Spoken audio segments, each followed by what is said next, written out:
Hello and welcome children to my teaching platform Economics with Nilanjana. Today we are going to do the last 6 marks of macroeconomics, which is called the international trade part. It constitutes foreign exchange rate and balance of payments. We know that balance of payments, foreign exchange rate, these are all macroeconomic concepts, and very clearly these macroeconomic concepts will be holding 6 marks, just like government budget as well as money and banking.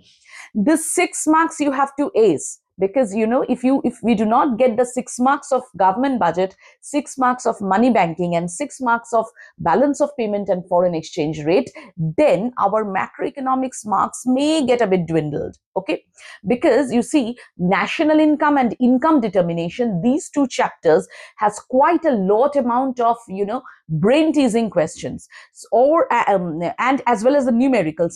So if you miss upon any of the numericals, if you make a very small silly mistake also, you have to get the 3 other 6 markers chapters completely furnished, so that there is no chance of losing marks in any of them. I think I made myself clear. So let's start with the concept of international trade.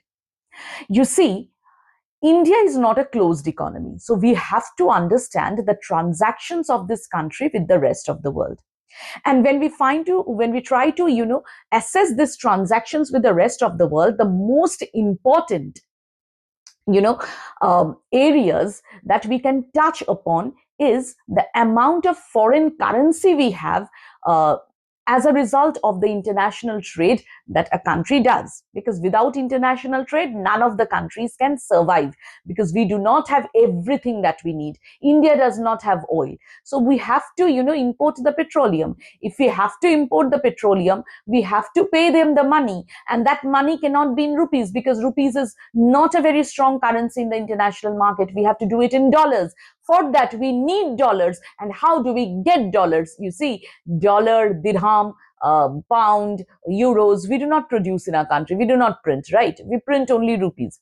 So somehow they are coming inside our country. So see the board, children, once. That is, it is showing you how we are getting this foreign exchange from the other countries into our land. See, inflow or credit or supply. That means whenever the foreign exchange is coming into our country, it is called inflow.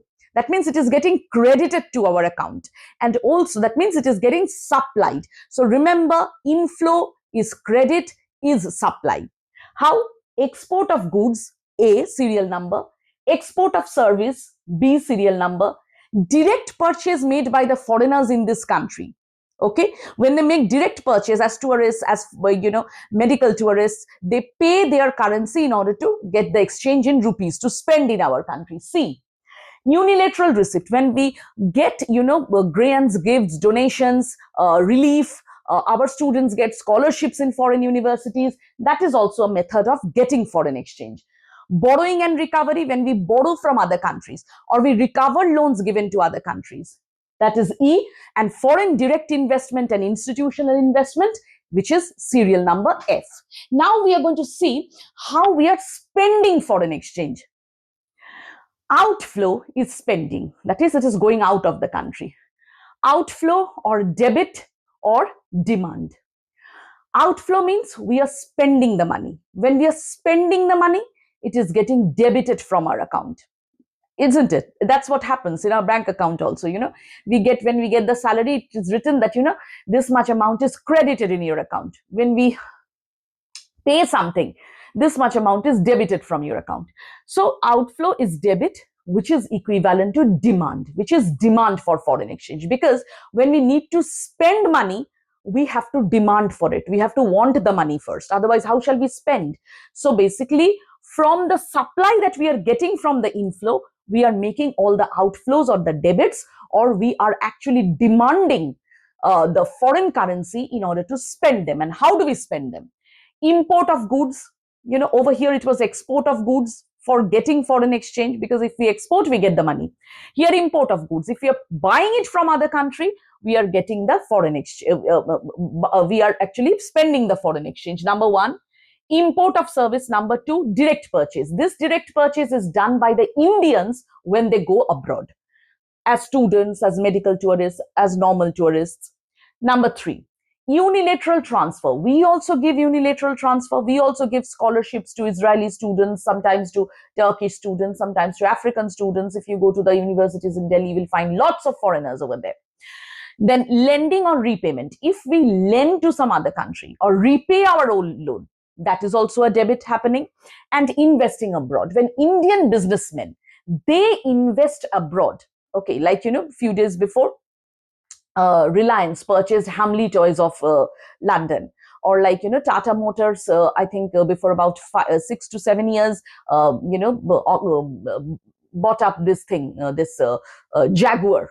Okay, so basically, when our Indian investors invest abroad, or they buy a house, buy a villa, like the Bollywood stars do, in Italy, and other, Mediterranean nations. So in this way, what happens is that we are also, when the Indians are also investing abroad, okay, this is also a way of spending foreign exchange, or outflow of foreign currency happens, or debit of foreign currency happens from our balance of payment account, or we say that these expenditures creates the demand for the foreign exchange, as is written.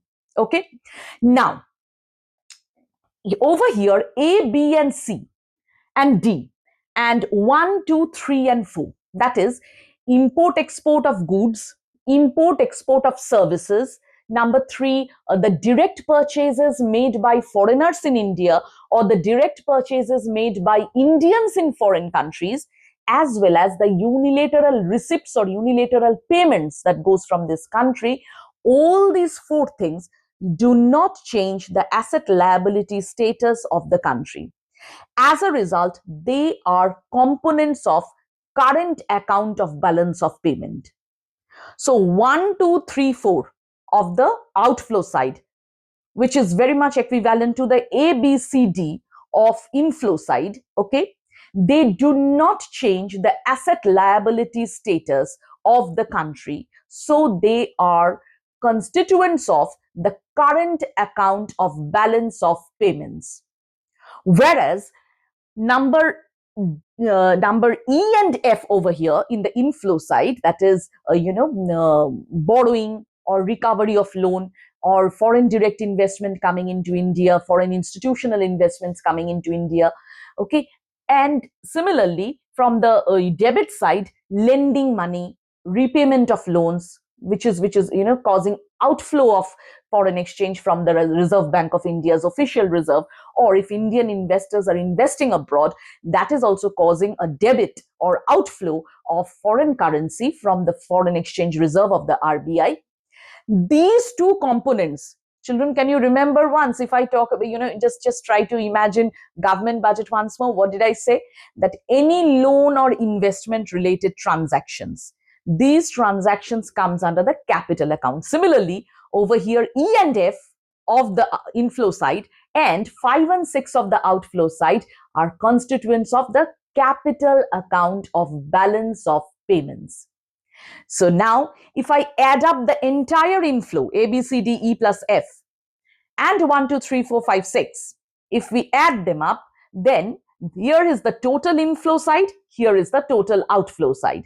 So what happens is that the total inflow minus total outflow is called the balance of payments.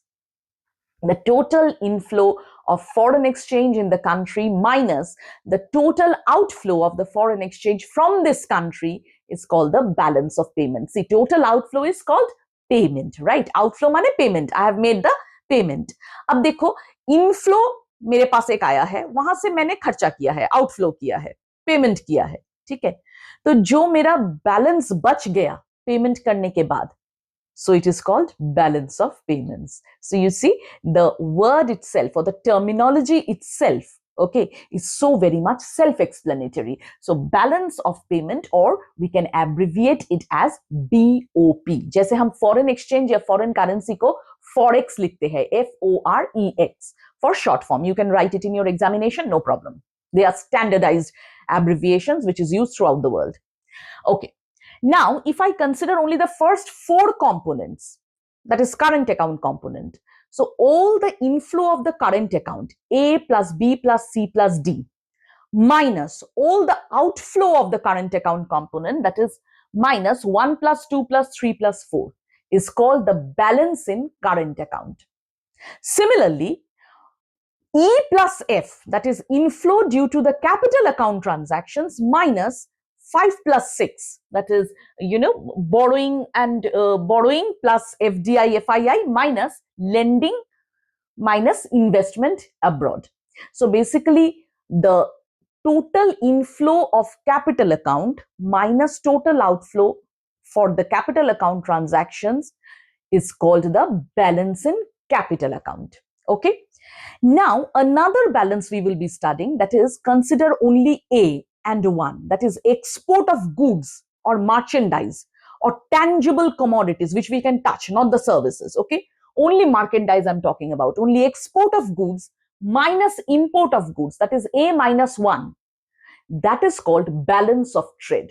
So balance of trade does not include any service or unilateral transfers or direct purchases. Remember, balance of trade is the total inflow minus outflow due to transactions on goods only or merchandise only.